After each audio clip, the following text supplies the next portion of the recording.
Hey, this is Kori Raishon of Double E Productions, DPVN, and N2D'EE'P. Most of you guys know what N2D'EE'P is all about by now, and we are on the phone with Nataki of Let's Buy Black 365. She's a part of this whole N2D'EE'P movement right now with us. She's on board to be a part of the conversation, and so we want everyone that's listening in right now to get a little knowledge of and knowing of who Nataki is. Nataki, how are you doing? I'm fine. Thank you for having me. Oh, you're welcome. Very welcome. Let's get right into it. Who's Nataki? Yeah, so I live in Washington, D.C. I'm from Raleigh, North Carolina. Professionally, I am a business consultant, and what that looks like is I help individuals set up, manage, and operate small businesses, really helping people who don't necessarily have a business background but are really passionate about whatever it is that they know how to do really well, and help them translate their vision into a practical, functioning, and profitable business. And love that. Been doing it for some time now. But a lot of my clients weren't really coming from the Black community. And it's always been a passion of mine to help Black entrepreneurs. And so I've been involved with a number of community organizations, and now am the spokesperson for Let's Buy Black 365, which is all about not just helping Black-owned businesses, but also helping Black consumers, really tap into the power that they have in terms of choosing where and how they spend their dollars. So, yeah. Mm-hmm. How did that get started? Like, where did you guys come together to create this Let's Buy Black? What was the motivation?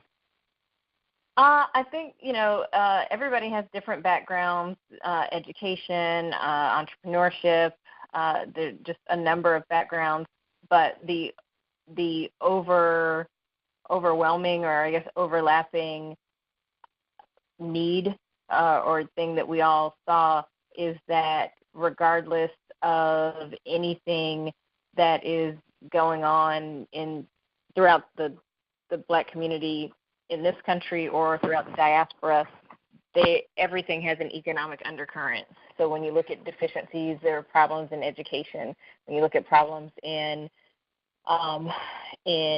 health, or when you look at situations like what happened in Flint, Michigan, and what's happening with lead poisoning in cities throughout the country, or the prison industrial, every single problem that you can identify that is negatively impacting the Black community, every single one of them has an economic undercurrent. And it's one thing that, when we all look at, what we're passionate about, if we are passionate about the Black community, then this is one thing that we can all engage in on the same level to begin to make a difference. Yeah, and I'm hoping that the Black community is understanding that. My thing when it comes to Black businesses and the Black community, they go hand in hand. And I think in the 60s and 70s, when we were able to move out of our community, we kind of broke the back, I guess, of the Black community, because a lot of our businesses left, or we didn't stay as entrepreneurs and decided to go corporate. And so a lot of our Black businesses were no longer, and the ones that did stay in the Black community could not be supported because those that were making the corporate dollars end up moving out of the community and taking our $7 worth of turnover, right, into other communities. Are you looking to kind of rebuild that structure as well, but from a global standpoint? Yeah, so I think that's a great question in terms of the goal of the movement. And it's really, as a movement, designed to be a holistic approach to economic empowerment. when we look at other social justice movements that have occurred within the Black community, one of the things that we recognize, and we have a number of elder advisors who've been doing this longer than most of us have been alive, who have shared some of the challenges that other groups and organizations have faced. And one of the big ones is that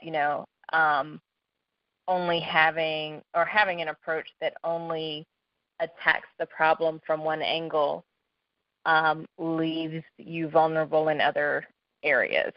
And it's not so much that you can be all things to all people. You do have to have a focus and a niche. But in terms of even being able to identify the problem and begin to make a measured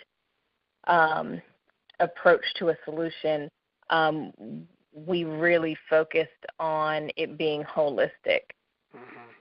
And so in one sense, that is from the consumer standpoint, which is a very, very rudimentary, it's a very elemental focus, but it's also very much needed. And even that, even though we're just talking about, consumer choices, the advertising industry in this country is a multi-billion-dollar industry, because if and when and how you were able to influence people's buying decisions and even people's thoughts. There are a lot of people who think they have, independent thoughts and ideas about where and how they shop and what they choose to buy. And, it's really, really fascinating when you have information that really highlights that most of our consumer choices are 100% driven by advertising by others. There are very, very few of us who make decisions based on actual empirical facts and evidence. Right. So, we are looking at not just being able to say, let's buy Black, and, having people do that, but also, to even achieve that, you have to address education, you have to address information, you have to address access to resources, because you have communities that don't have access to certain things. Right. You have to address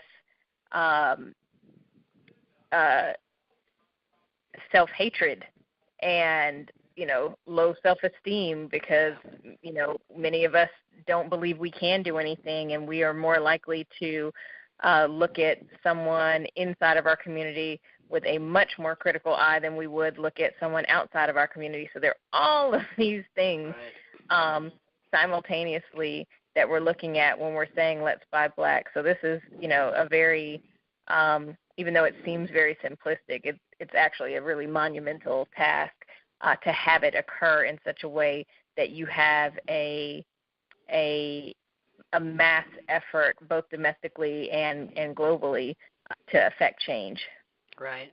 When you look at history, for me, the only thing that I know of when it comes to us doing anything with our finances are the boycotts that we had, and the major boycott being the bus boycott from Rosa Parks. That's the one time that we galvanized as a community, a nation, and really backed that type of boycott, and to where it made a decision. And I think that's what really feared the American government. So I like the video that you have on your website, where you have Martin Luther King, Malcolm X, and you're right, Marcus Garvey, and they're talking about the economic importance in the Black community, and the marching. What actually started the marches was the boycott. And I think people fail to realize that it really wasn't the marching that made the change. It was the boycott that made the change. The marching pretty much just gave a visual to the amount of people that were siding with Martin Luther King. And that opened up the doors for us to have serious conversations with the government officials and also the President of the United States. And with that being said, you know, that was the only time that really happened. We didn't take the lessons of that success. I don't know if people did not know exactly what the success was. Was it the boycotting or was it the marching? But it was the financials. And as much as Malcolm, Martin, and Marcus talked about that, um, I always wondered, why did we not go back to the financials, especially since we went from the black community into a corporate world and were allowed to actually make more money, that we didn't take our corporate money, bring it back into the black community to strengthen it. Right. Well, I think it goes back to psychology, and it goes back to really self-hatred, because, a natural inclination is self-preservation. And when you remove from a community the whole concept of community, and we are together, our efforts are to build and help each other. When you remove that, then all you have is this individualism concept, where I'm just working for myself and maybe my family, but you're you and I'm me, and it's more about what I can buy and what I can wear, and let me keep up with the Joneses. And we're so brand conscious that we're more concerned about putting other people's names on our clothes and hats and cars and ourselves, that we really don't even understand what that means. I gave a talk at the Power Networking Conference, George Frazier's Power Networking Conference, and one of the things I point out is, people like logos. The reason people wear those with pride is because that's something that they feel like is an extension of something they created.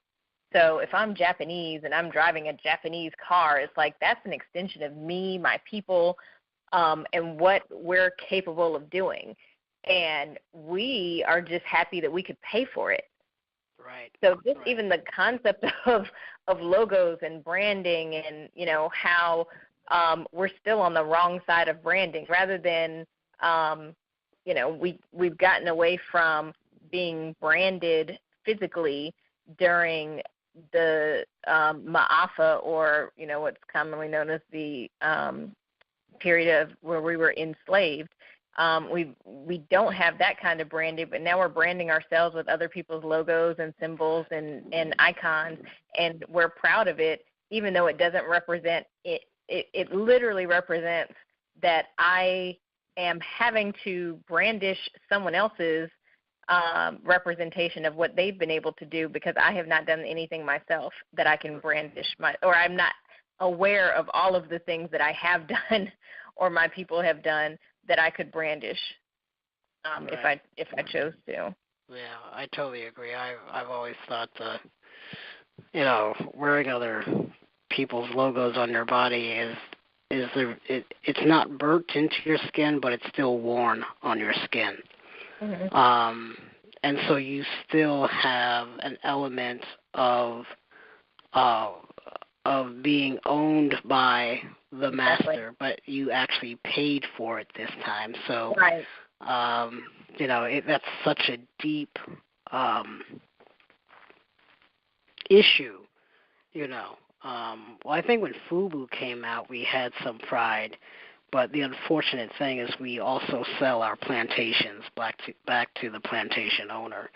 So the ability to sustain and create the longevity of our inventions and our creation, our thoughts, period, is where the financial has to happen, and that's where the Let's Buy Black has to really gain momentum, because we would not have to sell back the very things that we created if we were as a collective buying into the pride of our creation.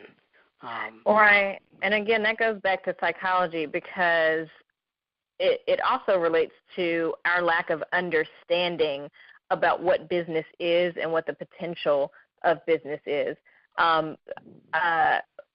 I recently worked with a group that showed the documentary 7 a.m. that features Dr. Claude Anderson and a number of economic experts who are talking about, really understanding what wealth is, really understanding what community is, and just a number of these concepts that we really, really don't get. And, one thing from that film that, I recommend that people really, really should understand, and if they take away nothing else, they should take away this. The reason you have businesses in your community, the potential of businesses, the potential of, creating inventions and patronizing yourself is because once you have businesses, you have assets that can be passed down intergenerationally. Yeah. That is the only purpose of really developing a business, growing it into an enterprise, and really, going for what should be defined as success.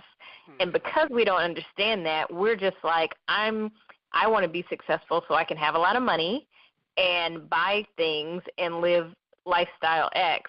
That's my definition of success. And so once we get whatever money or monetary goal we think represents success, then we're completely comfortable selling that, because that means that more money just means I'm more successful. Right. And so we've completely missed the goal of creating enterprises. I always give the example, and I have a really great slide that illustrates this. If you go to any downtown metropolitan area and you look up at the skyscrapers, any of the tall buildings, you'll see, big corporate names on the buildings.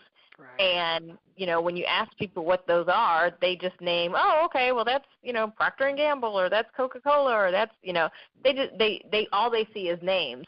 And, it's almost a trick question, but when I ask and people just throw out names, they're like, oh, they're companies, they're businesses. And it's like, no, what they really are representations of intergenerational wealth, where the families, the shareholders of all of these people have created an ecosystem where their relatives, their investors never have to worry about, relying on someone else in the future. And beyond that, they have created an environment where their children, their grandchildren, their great-grandchildren are born into an inheritance. And they're born into the potential of being able to do anything you want to do, be anything you want to be. And the reality is that if you are not creating that kind of potential for yourself and your children, and you're not structuring it in that way, then you really haven't achieved anything yet. Because that, if anything less than that, means no matter how much money you have, no matter what income you have, no matter how much you saved, passing along income only goes so far. Right. And that's not what wealthy people do. So we really have to go beyond just shopping and just buying, and like I said, this whole movement of Let's Buy Black 365 is an incredible first step, but it's only part of the equation. And that's also why we've partnered with other organizations that do focus on investing and, how businesses are structured for creating and passing down intergenerational wealth, and really creating environments in our community that are not capitalistic in the sense that we're duplicating other people's bad habits. I say this all the time. Capitalism in and of itself is not inherently bad, and you get a lot of people who are like, well, should we be copying capitalism? Because at the heart of it, it's fundamentally bad. And my response to that typically is, It's not that capitalism is fundamentally bad. We have only seen and experienced capitalism under a system of racism and white supremacy. Right. And capitalism, when you really look at the definition, is really all about exchanging goods and services, and it doesn't have to be about mass exploitation the way it always is under a system of racism and white supremacy. So, we really have to be careful to define what's good and what's bad, looking through a lens that is always going to be bad. So, socialism, everything can be corrupted and adulterated under a system of racism and white supremacy. So we have to be able to separate the two. Right. And, there is a way that we can build with other businesses, both domestically and on the continent or throughout the Caribbean or anything, in a capitalistic way that is also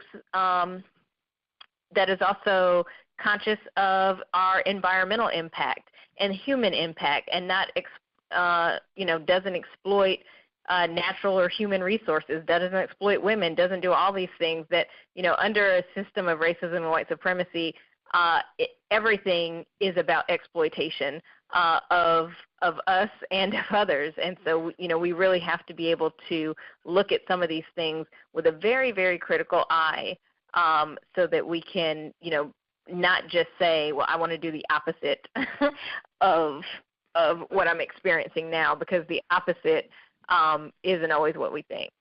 Right. It's knowing what works. Well, maybe not knowing what works, but knowing what went wrong and finding the solution to change it. Because, to reiterate what you had said, everything good can be turned into bad. Look what they did to the water.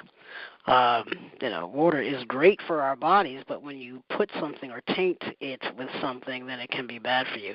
Capitalism has been tainted, and that's all it is. We were not corporate. We weren't a corporate community until we were allowed to be in corporation. We've always been entrepreneurial from the time that this earth gave birth to black people. And my thing is too, I'm wondering why we're so stuck on this corporate lifestyle, and where we're at now, depending on how the election goes. Actually, either way the election goes, we have been since 2008, since the crash, have been in an entrepreneurial movement, where entrepreneurship now is what makes this world work, whether it's in technology or any other field. If you are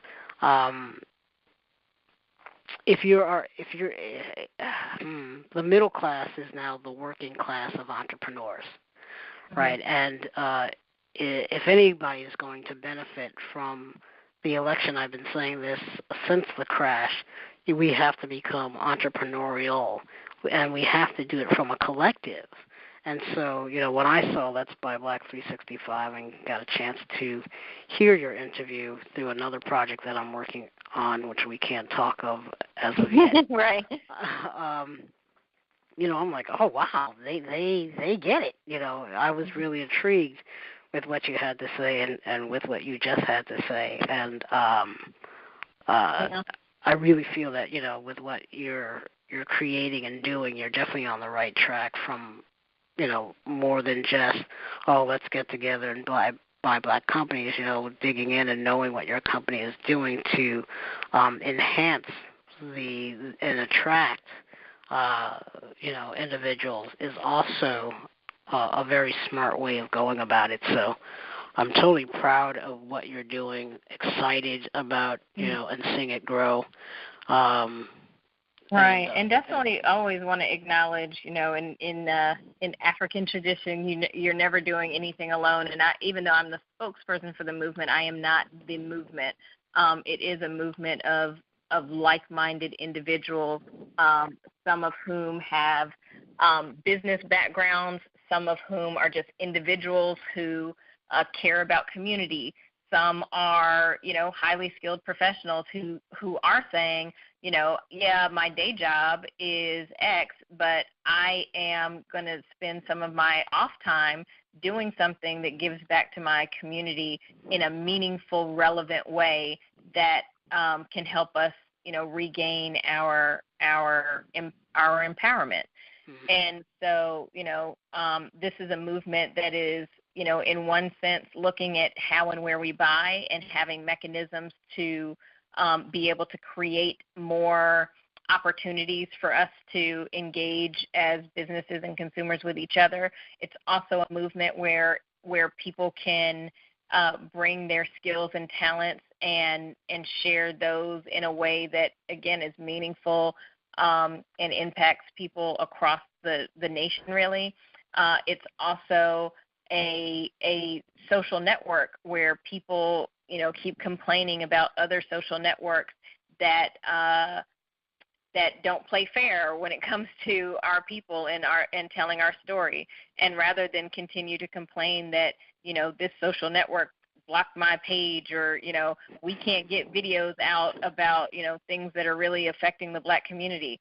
It's like, well, let's stop expecting other people to give us spaces Right. to tell our story and be who we are. Let's go back to where we were post-Reconstruction, where a lot of people don't realize that, it wasn't just the Black Wall Streets and all these. We had thriving Black communities across the nation. Yeah. And they were thriving because we were inventing, we were manufacturing, we were distributing, we had services, we had goods, we had all of these things. And, the inventions and the manufacturing were driving communities. We had schools and teachers and educators, and we, had history and all of these things that we lost when we said, oh, wow, we could get a job over here. And, and then I can buy a house and a car and live next to, people who don't look like me. Now I've achieved success. So we really missed an opportunity, and I like the way you phrased it. I think we really missed what the civil rights movement was truly about, which was not, I want to be able to drink out of somebody else's water fountain. We really should have been looking at how we protect and plan for our communities in a sustainable way, and that sustainable way could have and should have and is only possible when you are practicing cooperative economics, group economics, when you're choosing where and how you spend your money, where you're actually choosing how and where you invest your money. We are so focused on tangible things that we've also dropped the ball when it comes to intangibles. Saving is the very, very first baby step to investing. Right. And ownership of corporate and private resources and equity, all of these things. So, because we're not even having those dialogues yet on a national or international scale, there's still some things that need to happen. But this is all a platform that is designed to be receptive, or designed to foster the step one, step two, and it's designed to be a journey. Right. And that is where we're going to stop you, because if we won't even have to live stream you on September 24th if we keep this going. So, folks, this is Nataki. You got a taste of some knowledge, some wisdom from the spokesperson. I know there's a team behind you. And I'm really hoping that we will be able to bring a little bit more out about what's going on and who's going on. What can we look forward to in the near future with Let's Buy Black 365? Yeah, so what's happening right now that everyone listening can jump in on is there is a app that is downloadable for both Android and iPhones, and that app is, as I mentioned, the Social Network. It's desktop based, but it's also cell phone based, so that people can begin truly networking in a sense that you're connecting with resources and building on how and where you you really want to take yourself when we're talking about economic empowerment. And so there are a lot of positive things that happen in the Black community that we're completely unaware of because mainstream media doesn't tell us. And that has been our go-to source for media, and that's, of course, changing, with the relaunch of, DPVN and all of these things. But, we have this space where people can share information and resources in a supportive environment. We also have an app where people can go a little bit beyond just saying let's buy Black. We mentioned that there are a lot of self-esteem issues that we have as a result of the system of racism and white supremacy. And one of the things that does to us is that it makes us doubt our excellence. And so part of the functionality of that app is not only being able to identify Black-owned businesses near you, it allows us to begin communicating with each other. Other communities network. They get information and they share resources, and that is first and foremost how you are a part of community. It's not just identifying through skin color or just being born into it. You're an active participant in your community. And so within the app, you can identify businesses and rate and review them and say, I do know a great Black-owned business. I want other people to know about it. I'm giving this business 5 stars, and I'm going to go here, and there are a number of other engagements that'll be going on that we'll talk more about later. And then there's also the ability to find media resources, because we keep saying that, who's telling our story? Well, Black media is telling our story. And so, there are opportunities to really engage with the Black experience in ways that we've not done on a massive scale in the past. And then there are ways to translate your passion for community and activism into actual, tangible, palatable, results-oriented actions, and really see how, when you engage in community, how that actually, is a measurable thing, not just a theoretical thing. Because a lot of times people say, well, I would buy Black, but I don't think it'll have any impact.